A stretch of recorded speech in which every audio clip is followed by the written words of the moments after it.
Hi everyone, this is Mr. C. Chauke speaking, facilitator at Majuba TVET College, and today I'll be taking you through building and structural construction N6, and our focus would be on moment of inertia. So this will be part 1A of our video. All right, so as usual, our reference book will be by J. Bishop.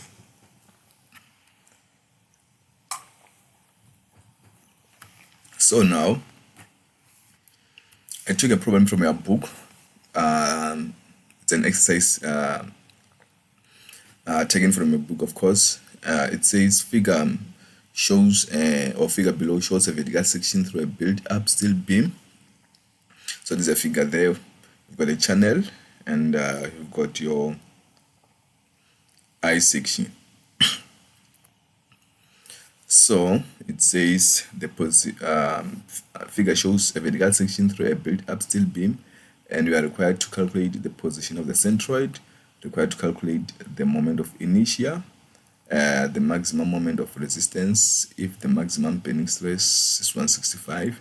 Number 4, you are required to calculate the maximum uniformly distributed load the beam can carry safely if the effective span is 5,3. And number 5, the maximum imposed live uniformly distributed load the beam can carry safely. And the last one will be the position and the magnitude of the maximum shear stress. So because of the length of the questions, we will not be able to do all of them at once in this video. So this video will be in parts. All right.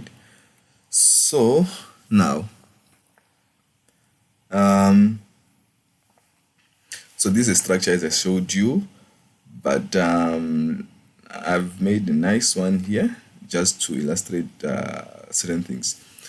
Don't be confused about this lot of lines here, but as I explained, you should be able to understand what these lines are all about. Okay, so now if we go to number 1, we want to determine the position of our neutral axis or centroid. I'm just going to go through this whole thing together. It's a worked out problem. So now imagine this table is empty. So number 1 will be our I section, of course, and number 2 would be our channel. All right, so we're gonna be looking at our area first. All right, we're gonna be looking at our area first. Let's go back here. What is our I section? Our I section is 203 by 102 by 53,3. So we should go to our steel table here. Okay, so that section is under the tapered flange. So you go to tapered flange, you locate that section 203 by 102 by 25,3, and then you go to the area. Can you see the area of that section is 3,226. Don't forget, multiply by 10 to the power 3 square meter. Okay, let's go back here.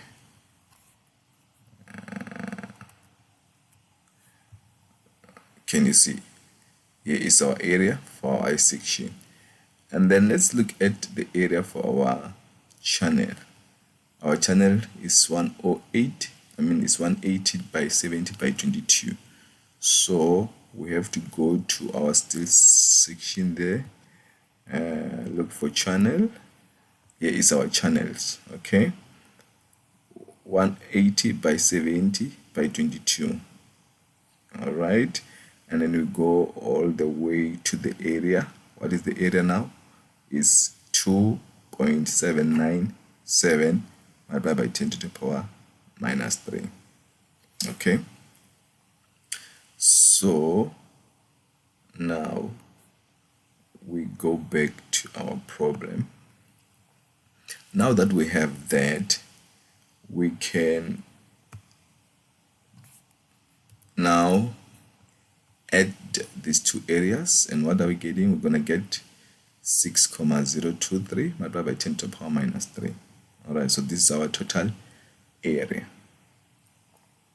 Remember, your area is what? In meters squared.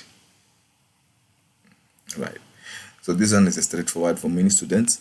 But then now this section here, when you calculate the distances, all right, this is the area which many students they struggle with. Okay, so I'm gonna just take some few minutes or moments and deal with this part. All right, so let's go back to our diagram. Let's come to this one. What are we looking for? All right, we are looking for the distance from, now this blue line here at the bottom, it will be our line of reference. Okay, we'll take as this beam now is supported right at this point. Okay, so this will be our support, or is supported by the at this line here. So therefore that will be the line of reference. So we're gonna reference all our distances back to this line. All right, so what are we looking for? We're looking for the distance from here, all right, to the centroid of this section, all right, which is our I section. This is the blue line here, XX. We're looking for the distance from the line of reference to the centroid of this I section. So how do you go about it? Because now our I section is symmetrical, meaning that this flange and this flange are equal. So what you do is to take the whole height. All right, let's go back to the height of our I section. Remember, what is our I section? Our I section is this one, 203 by 102. We go to the height. What is the height? Is 203.2. all right, now that we have located the height, or the total height of our I section, you will go back here and divide that height. If you divide 203.2 by 2, you will get this value here, 101.6. okay,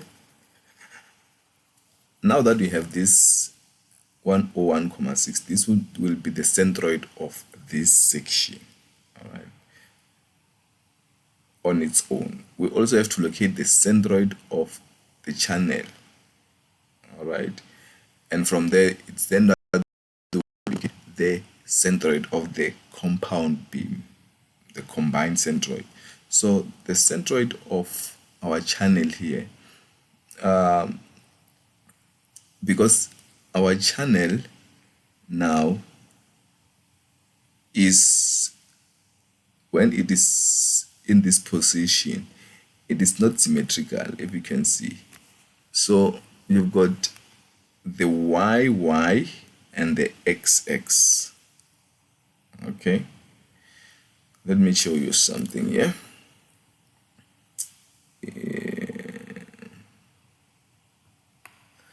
If you look at your channel, right, channel is like this one. So if it's in this position, this one will be your XX and that one will be your YY, right? So now if you look at our channel in this problem here, you can see that our channel is no longer upright, all right, it's no longer upright. So if it's not longer upright, it is lying on YY instead of XX axis. All right. So because YY, if you cut it through YY, your channel is not symmetrical. So you cannot just say, for example, our channel is 180 by 70. You cannot just say 70 by 2. All right. Because if it's cut, this is 70. All right. Sorry. This is 70. This is 180. Along XX, you can easily say what? 180 divided by 2 because it's symmetrical. This part is a mirror image of the other half. That is fine. But when it comes to YY, you cannot cut, if you cut it through here, YY, this section, this side, is not the mirror image of this side, of this section, this side. So how do you locate the centroid along YY axis? All right, so we are given here that along y axis, the centroid of a channel will be a distance from here, all right, it's back here to the y axis, and that distance is called what? AY. All right, so if you come to your table here, here is your what? AY. So these are the distances given to us, all right, from here to the YY axis. But through XX axis, if you were to locate the centroid through XX axis, it was going to be easy because you just take what? The height. For example, if it's 100, you're going to just say 100 divided by 2, you're going to get to X axis. But to YY, you have to use what? These values here, AYs. Okay, so it's the value from here to there. Right. Let's go back to our problem. Now, from here to there, remember now our channel is not seated at this line of reference. It's just right on top of our I section. So we have to get the distance from the line of reference to that YY axis. All right, so how do you go about it? We know that from here to there, it is what? It is your AY. So it's very important, if you get this problem, just write your axis first, XX axis, YY axis. Identify the distance that you are looking for. For example, from here to the XX axis, and from here to the YY axis. Now, the second thing you have to do, if you have got a channel, locate your AY. You know now that the AY is what? Is from here to the YY axis, which is 19,2. So what do you do now? To get to this position, YY, you will have to add the height of the channel, of the I section, which is 203,2. You must also add T1 of the channel. Let's have a look at it very quickly. T1 of the channel is this one. We've got T2, which is this one here, and then T1 is this one. So T1 of the channel of our channel is 8 millimeters, right? Yes, 8 millimeters. T1 of our channel. So now you say 203.2, which is the total height of our I section, plus the thickness of our channel, all right, which is 8 millimeters. Now you are here, and then to get here, you just subtract what? 19,2.